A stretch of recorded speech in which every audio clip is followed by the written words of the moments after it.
Unlocking English, Mastering Coordinating Conjunctions. Hello everyone, and welcome to another episode of Unlocking English.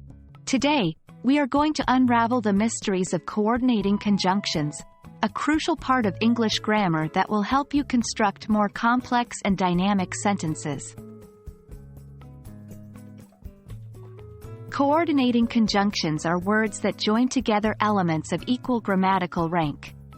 In simpler terms, they connect two or more words, phrases, or clauses that could stand as independent sentences on their own. The 7 coordinating conjunctions in English are for, and, nor, but, or, yet, and so. A handy way to remember them is by using the acronym FANBOYS.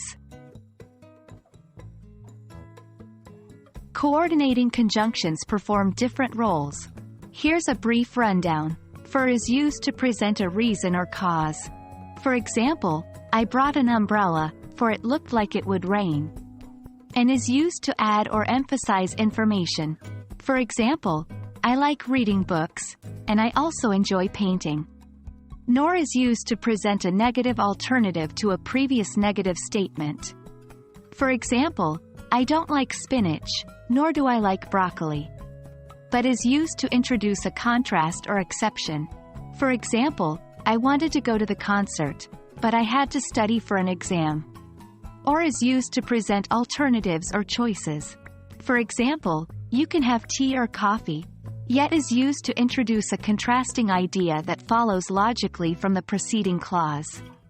For example, it was raining, yet we continued to play football. So is used to express a result or consequence. For example, I was tired, so I went to bed early. It's important to be aware of some common mistakes while using coordinating conjunctions. For instance, avoid comma splices. A comma splice is when you connect two independent clauses with just a comma, which is grammatically incorrect. Instead, use a comma followed by a coordinating conjunction. For example, it's incorrect to say, I love hiking. I go every weekend. Correct this sentence with a coordinating conjunction. I love hiking, and I go every weekend.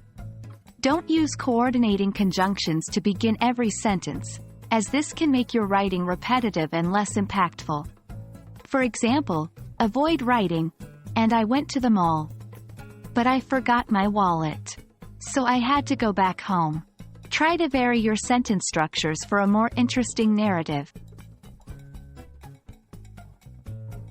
That's all for our dive into the world of coordinating conjunctions. Remember, these little words can have a big impact on your sentence structure and clarity, so use them wisely. Don't forget our helpful acronym, FANBOYS, when you're trying to recall the 7 coordinating conjunctions. We hope this episode has been enlightening, and we're confident that with practice, you'll master the use of coordinating conjunctions in no time.